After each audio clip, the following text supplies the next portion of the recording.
Okay, so joining our conversation now is the Honorable Minister for Health.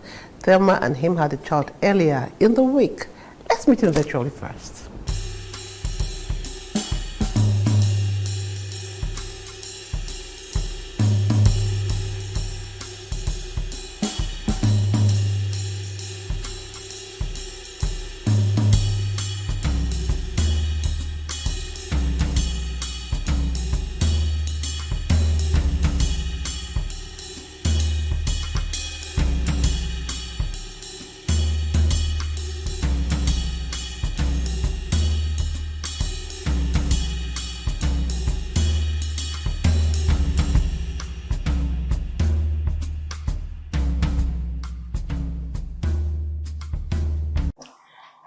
First up, if I'm to ask you this very candid question, if you were to describe the health sector in Nigeria, including its infrastructure in the different hospitals, what would you say? And with all honesty, the health sector before the advent of President Bola Ahmed Tinubu, was relatively okay, but not serving the need of our population. But in the last several months, after President Bola Ahmed Tinubu took over and was sworn in, he's made healthcare a pivotal part of what he's going to do for Nigerians. He campaigned that he would ensure that every single citizen of Nigeria gets meaningful and comprehensive healthcare. And he's followed up those campaign promises with action. If you heard several of his comments, healthcare is on the front burner. And what we've done, myself and Professor Pate, since we assumed the leadership of the ministry, we've made a lot of changes, several changes, and things are continuing to get better. We're not where we want to be, but we have the right trajectory now. That sounds interesting in theory, but it's the practical aspect of it now that we wait for with bated breath. But let's talk about our medical personnel. Oftentimes, they are at the airports, boarding flights, leaving. We hear that they are not satisfied, and sometimes they follow it up with strikes for those who are here. Where are we with that? Okay, good. You're talking about the so-called JAPA syndrome. And I'll tell you, I'm going to lay out several aspects of this to you. But one thing we should realize first is that I'm also a physician. Everybody that went into the healthcare sector, they went there just for the altruistic purpose. They want to serve humanity. It's not because they want to make a lot of money. If they wanted to make a lot of money in the first instance, they would have gone to more lucrative specialty. But then they need a certain condition of service. Their welfare needs to be taken care of, and the environment in which they work needs to be optimal. That's what's driving this JAPA. But then, on the other side, people are leaving, but what do we need to do to bring them back? But before we put all the infrastructures in place to put them back, what's the immediate thing? And the immediate pathway that we're going now is we have to leverage our population at over 200 million people. So we've quickly moved to increase production significantly since this government took over. We've doubled the number of enrollees into all specialties of medicine. We've doubled the number of students that have been enrolled in medical school from 5,000 to 10,000 from this academic year. The same thing for dentistry, the same thing for pharmacy. We've doubled the number of people. So we need to aggressively increase our production. And I'll tell you with nursing, before President Bola Ahmed Tinubu took over, earlier part of this year, we're only enrolling 28,000 nurses into our various nursing school. Today, we've increased that capacity to 68,000. Before the end of this year, our capacity of the number of students we've been enrolling in our nursing school nationwide will be over 120,000. We've rejigged our system, we've expanded with the number of schools that have been accredited to admit nurses. So we're aggressively increasing the production of our manpower. As we continue to do that, We're also strengthening our healthcare system by building more infrastructures, equipping, putting state-of-the-art equipment in the hospital. If you see this 2024 budget, this is one budget in the last several years that has significant amount of funds budgeted for infrastructure improvement in our hospitals. As well, of course, as we continue to build more infrastructure, continue to put more equipment in the hospital, we're also looking at improving the welfare of our healthcare workers. We've met with several of the union, JOISU, MDCAN, National Association of Resident Doctors, and NMA. We're collaborating, working on how we can improve their welfare. As you can see, there hasn't been any call for strike. We've told them to trust us, myself and Honorable Mr. Pate. The president wants to move the healthcare sector, move up in a way that is sustainable into the future, where every single Nigerian will get healthcare that is comparable to what any civilized society or any advanced democracy that's available to their citizens. That's very impressive. And it's also interesting to note that you're looking at the take home. That has been a major complaint for medical personnel in Nigeria. You do know that? Yes.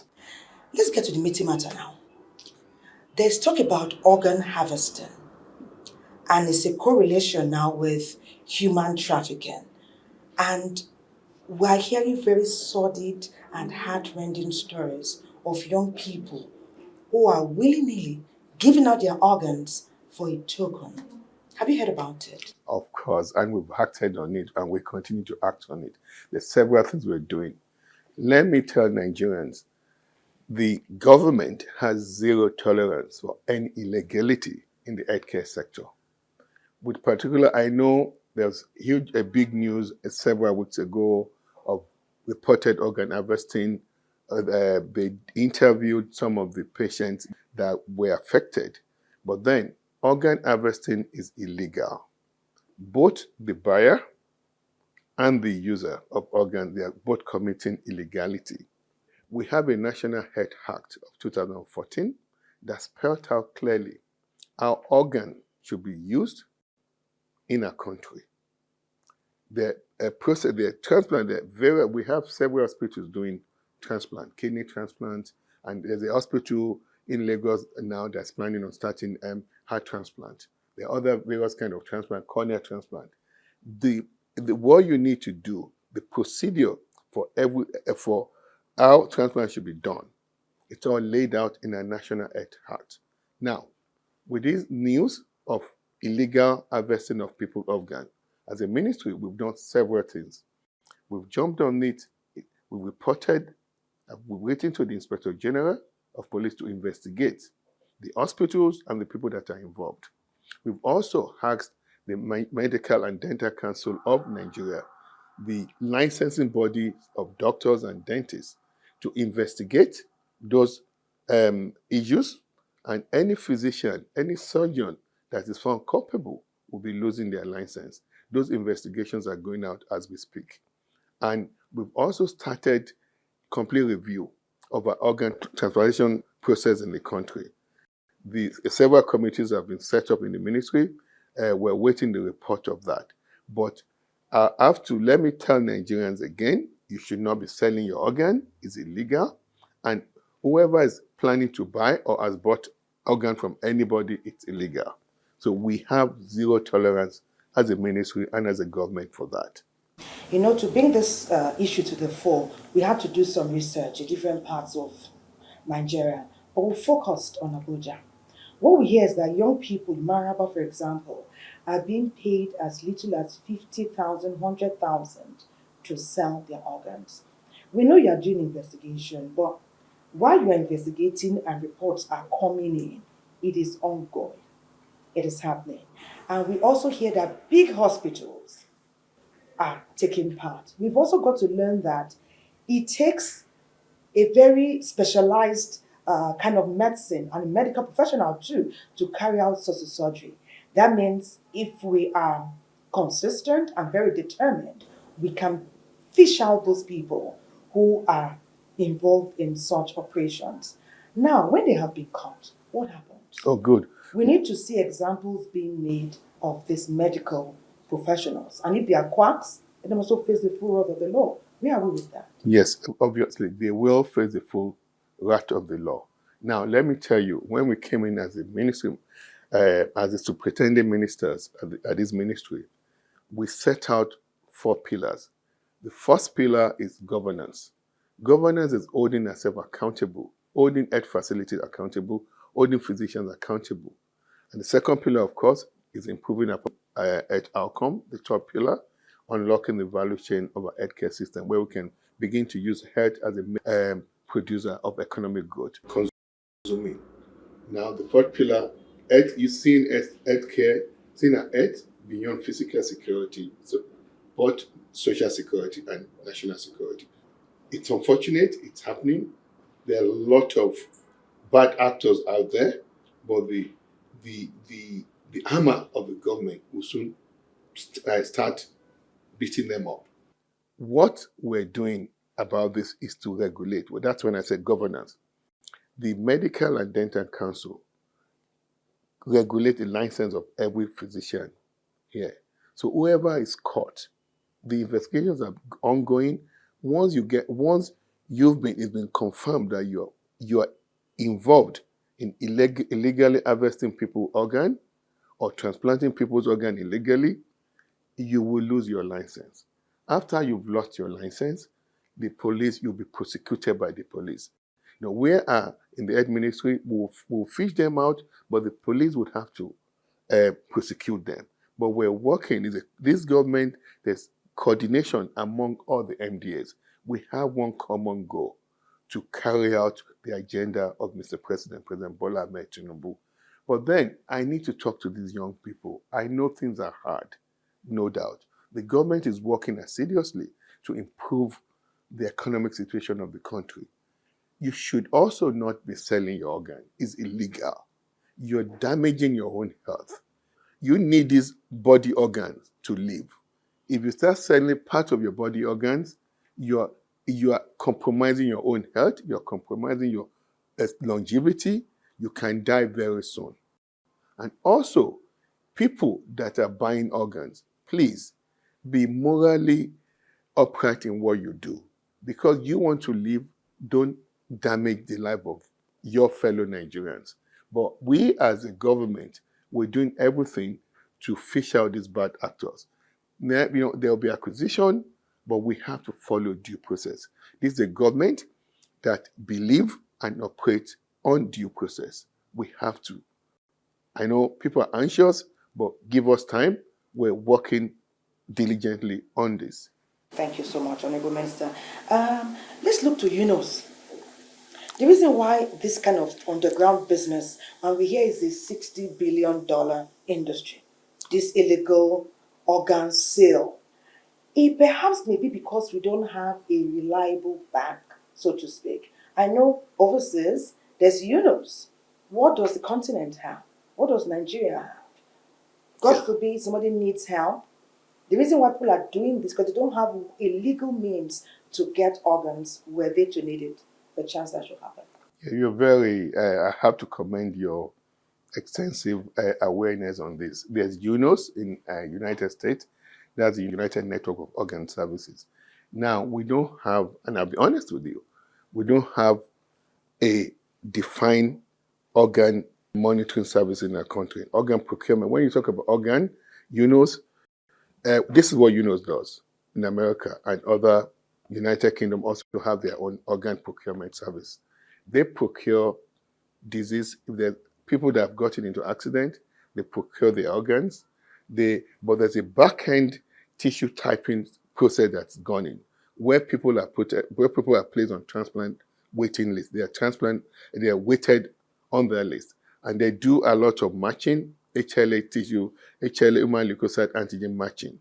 So once there's a disease, somebody dies, they do typing, and that matches somebody based on their HLA genotype.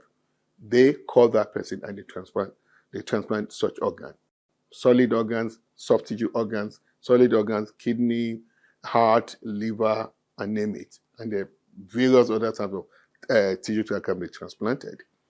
The other thing they do is that living donor transplant. That you find somebody that's related to you or not related to you. You follow through the organ tissue typing for compatibility, and they transplant them. We don't have that process yet in the country, but that's one of the things we're going to be doing.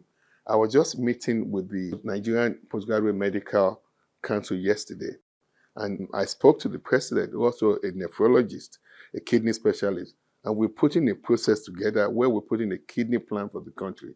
And part of this is we have to start developing our own tissue and organ banking system and registry system and monitoring system. When we came in as a country, there are lots of things that we need to fix in the eye care sector. This is one of the things we're going to be addressing into the future. By this time, we don't have, and that's why you're very correct. If we have well-organized organ banking system, this illegality, this extensive illegality would not be happening. But those are some of the things we're going to do to strengthen our healthcare system. The second pillar of our agenda is improving our population health outcome, which involves strengthening of our healthcare system. Thank you very much, Honorable Mr. On a final note, we're wrapping up. I know you have spoken about young people preserving their life and ensuring longevity by not selling their organs for a pittance most of the time. It's really painful. But let's have an all-inclusive overview of where we are and where we want to be, perhaps in the next 6 months or a year. It's been 7 months of this very brilliant and authentic administration, but health is key to productivity. We do know it. So 7 months down the line, a new year is upon us. 11 months left. What do we expect? Yes, you should expect a lot of good things to happen in the healthcare sector. Like any nation, healthcare is a precursor of economic prosperity. And that's why the government is not treating our healthcare system with levity. We've done a lot. These will start manifesting in the coming months and in the coming years. And I'll tell you several things. Some of the several things we've done. We've really changed the way our research is being done in the country. We are strengthening our primary healthcare system. The indicators that we have now is not acceptable to us. We're mobilizing more resources. We're more organized. We've improved our governance structure. We're oversighting our healthcare institution more. We've inaugurated the Standard and Compliance Committee that will help ensure better regulation of our hospitals. And also, if you heard what happened at the last Federal Executive Council meeting, Mr. President was very worried, was very concerned about the high cost of pharmaceutical consumable in the country and the high cost of medical consumable. He made everybody contribute, and we have a plan. He wants us to now work with the Attorney General Office to put a whole set of plans together where he can now sign executive orders as law to quickly start palliating what we have now, so that Nigerians can begin to actually get cheaper medications, medical consumable. But it's a journey, but we started well. And Nigerians will be assured you enjoy meaningful, comprehensive healthcare in the not too distant future. Wow, what a wonderful way to wrap up our conversation. Thank you so much, Honorable Minister of State for Health, Honorable Tunji Alausa. It's been a real pleasure and a very enlightening chat indeed we have had. Thank you so much for having me. It's an honor to be here with you.